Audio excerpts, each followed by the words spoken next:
2 days ago, I injured my low back, and in this video, I'm gonna show you the exact process I'm going to use to assess and fix myself. If you're used to my content, this is gonna be a little bit different of a video than you've seen in the past. For the last couple of months, I've been playing around with the idea of doing more like casual vlog style videos, and this is going to be the first of hopefully many to come if you guys like this and you wanna see more of it. So if you do, leave a comment down below. And hopefully seeing me go through this process of assessing myself and giving myself exercises and retesting, it'll help you understand more about your own body and what you can do to fix your issues. So let's get into it. So what happened was I was doing a stagger stance deadlift on my left side and I felt my left low back pop. It wasn't super painful at first, but as soon as I set the bar down, it felt a little bit irritated. And as I progressed through a couple of more exercises, it just got worse and worse.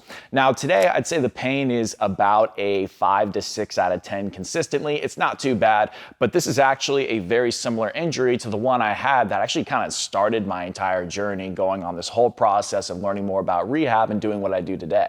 I don't really get pain, but when I do feel a little bit off, it's going to occur in my left SI joint. And this is exactly where I felt that same pop. This is my first somewhat significant injury in the last 3 years. And before that, I shattered my left collarbone, which required surgery because it was really broken and snapped in half. And that was from a snowboarding accident, just caught a front edge in my 3rd time ever snowboarding. That was it for my snowboarding career. But the point is that generally when I have a little bit of a red flag or a warning sign going off, I generally know how to fix it because I've been doing this for a long time and I'm in tune with my body. So when something doesn't feel quite right, I have the tools to address it. But this is the first time in a while where I've really needed to back off and I need to do some stuff to really allow myself to get back to doing what I want to do at full capacity again. Okay, I'm gonna start at my upper body, work my way down. And I'm gonna start at my shoulders and then I'm gonna go to my hips. We're gonna see what's going on there. So I'm gonna lay on this table right here.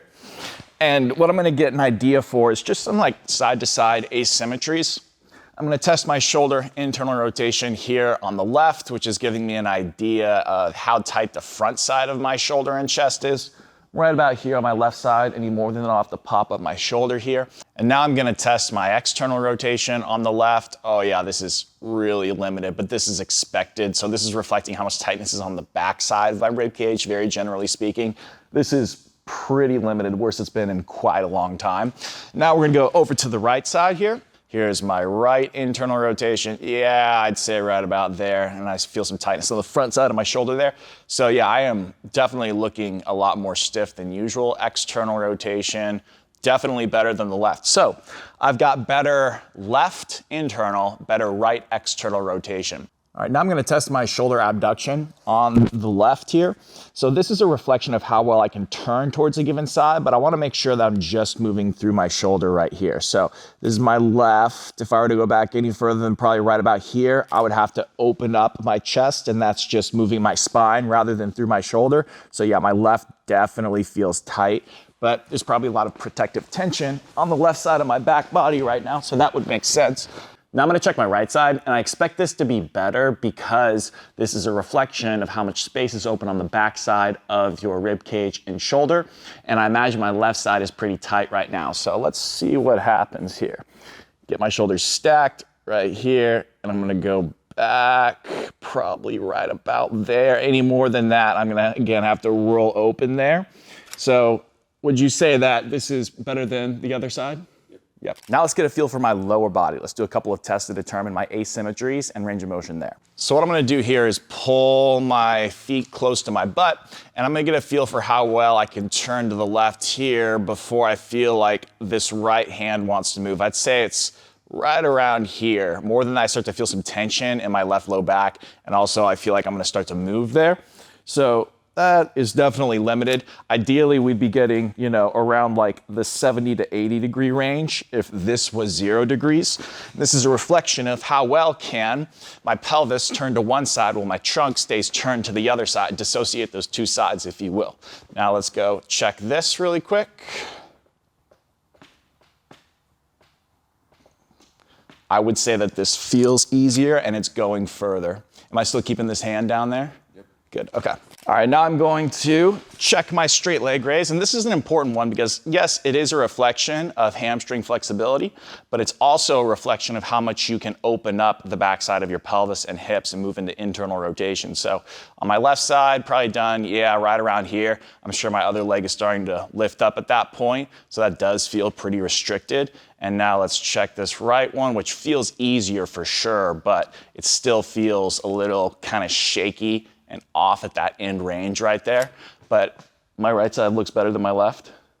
Yeah. Now we're gonna check my hip internal and external rotation. So I'm gonna lay right here.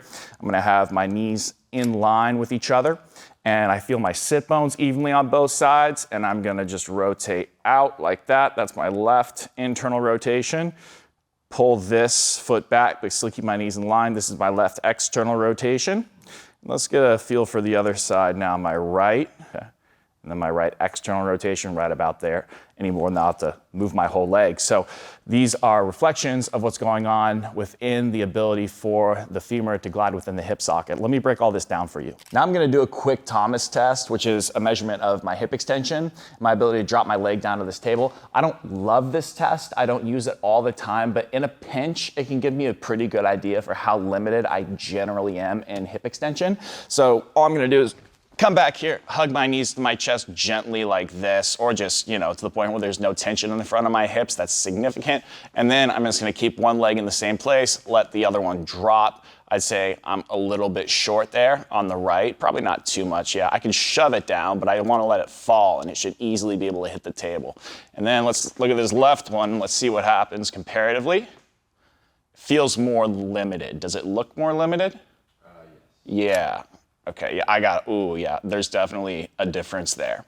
And I definitely feel that tension in my back and also the front side of my hip as I let that fall. All right, let's talk about what we learned. So this is like the same way I'd explain it to my clients, I'll explain it to you guys. When we look at the upper body, I think I am pretty clearly turned towards the right side. So what's going on is that my shoulder internal rotation is better on the left and it was more limited on the right. One way you can feel this out for yourselves is if you put your elbows up here like this, parallel with your shoulders, and you turn your chest to the right, the left one drops more easily than the right one. Same thing applies for external rotation. If I have my hands down by my sides and I turn to the right one goes further, the left one doesn't go as far.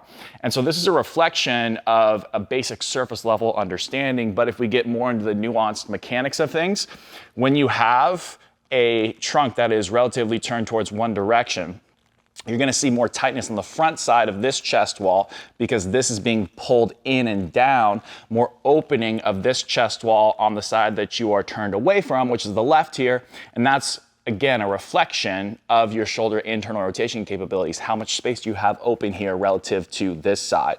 And then on the back side, if you have a lot of tightness in between your shoulder blades and spine, a lot of compression, tight muscles, whatever, you're going to have a hard time expressing that external rotation because the shoulder blade has nowhere to move on the rib cage, just kind of jammed against it. So you're going to see worse measurements, generally speaking, on the side that you are turned away from because this tightness on the back side of your rib cage on that side you are turned away from is kind of pushing you to the other side.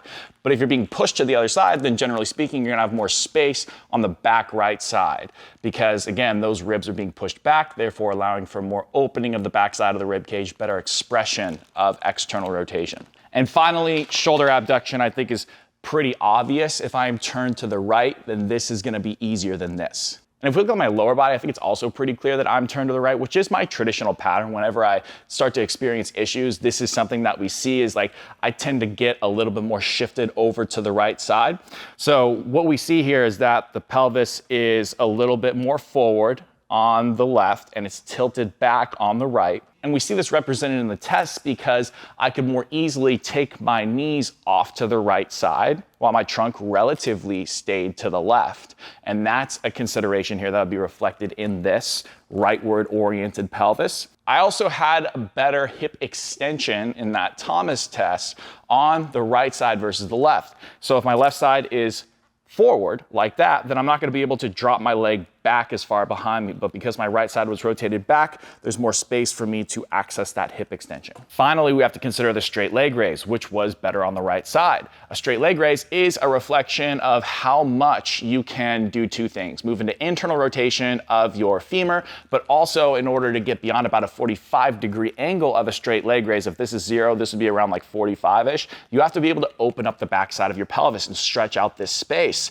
If you can't do that, which is called internal rotation, then you're going to have a lot of compression and tightness on the backside of your pelvis on that side. And so this makes sense for me because there's tension in this area trying to protect and lock up my SI joint so that way it can potentially heal. But also there may have been some pre-existing tension before this, which was limiting the motions I needed to move into internal rotation, and therefore my SI joint was affected by that via maybe it was acutely or just repetitive stress over time, and then just a straw broke the camel's back. So because there's a lot of tightness on the backside of my left pelvis, basically what's happening is this tightness is pushing my pelvis forward on the left, just like that posterior or backside rib cage compression, which was limiting my external rotation of my shoulder, is pushing me forward. So I'm kind of doing this on the left side, and that is pushing my pelvis down and forward, and it's a little bit more up on the right, like so. Now I'm gonna try out a few different exercises, ideally getting it down to 2 or 3 that help improve my movement restrictions on the assessments. There should be an objective before and after difference that's noticeable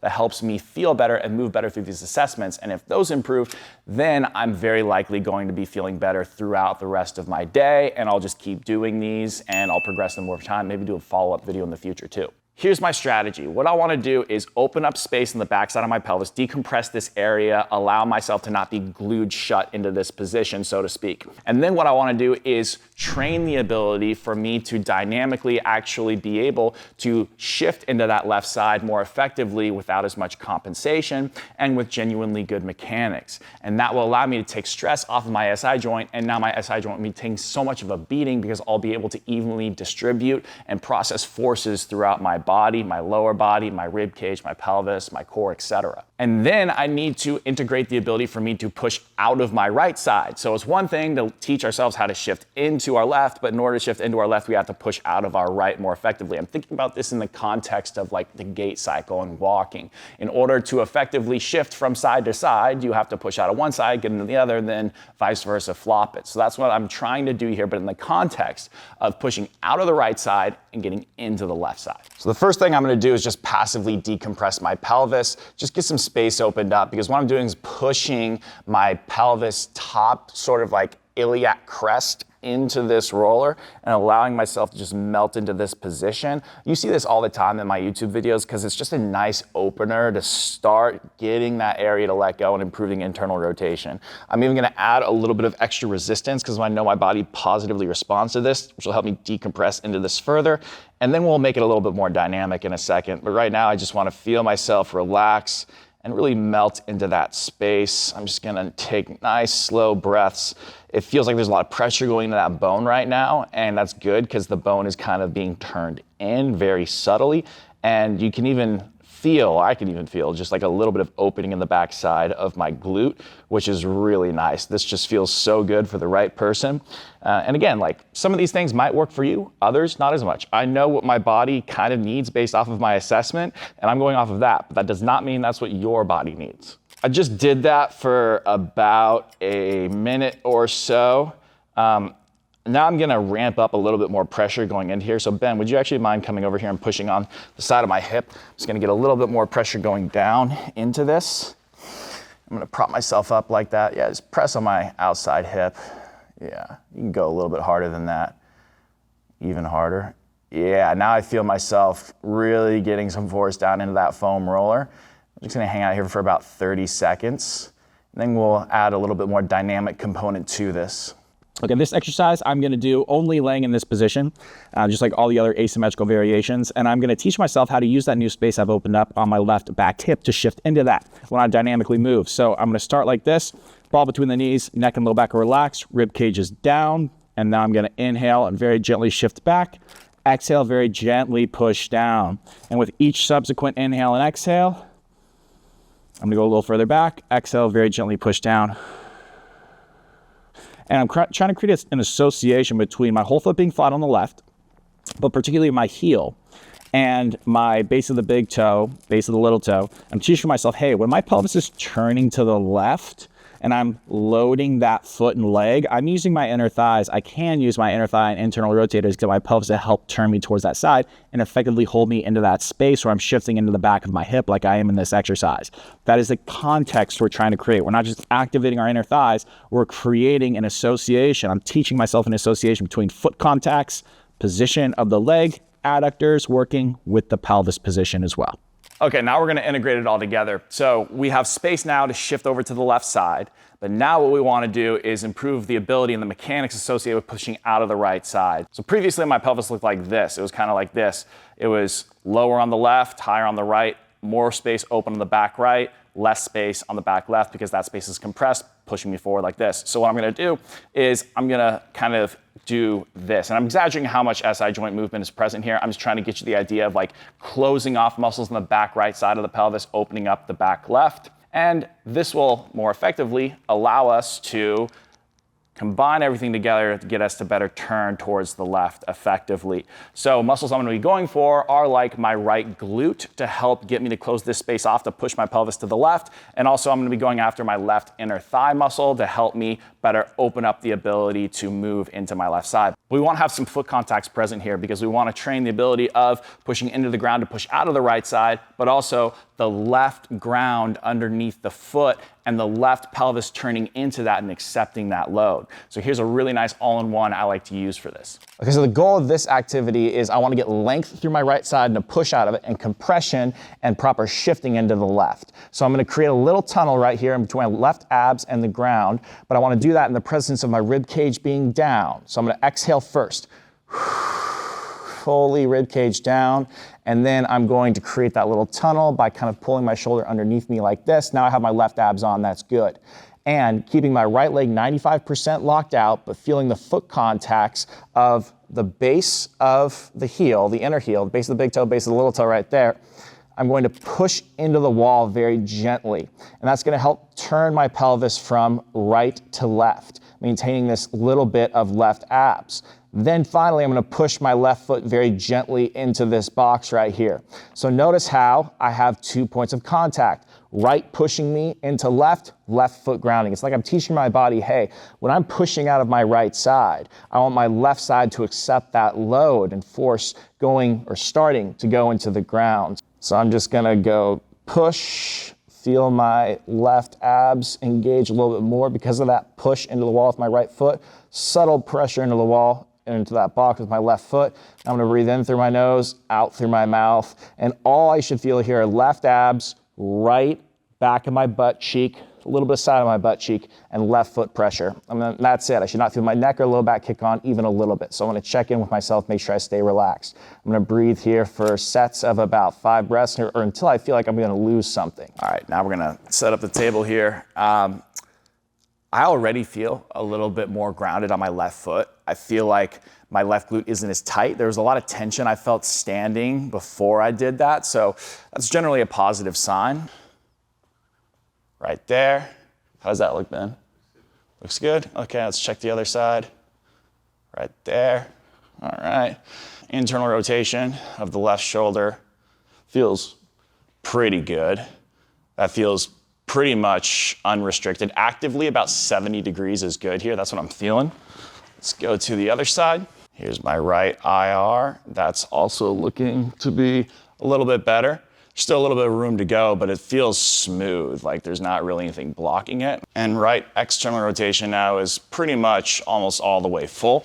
Let's check the left here really quick. Yeah, that feels nice. That feels way looser. Let's check shoulder abduction too. I'm getting some interesting like sensations in my lat right now. It feels like it's really open, but it also feels like it's kind of twitching a little bit. That's interesting. I wonder what's going on there. And now we'll go back into abduction, probably right about there. Any further than that, I'm gonna have to either drop my hand or open up my chest. Okay, now let's check the right side. So here, palm at the ceiling. Going back right there is about where I'm done. Actually just sitting here, I kind of feel like my sit bones are naturally more even. So If I test my rotation, that's feeling good. And now that is also feeling nice. It feels smooth, and I like where I'm at with that. My internal rotation on the right, we can check external rotation on the right. That's looking nice. All right, let's check going to the left here. Right there, my knees want to start to separate. That's feeling pretty good. Now let's check the right. Yeah, I automatically feel like there's more space there. Right there, more than that. I'm gonna pop up.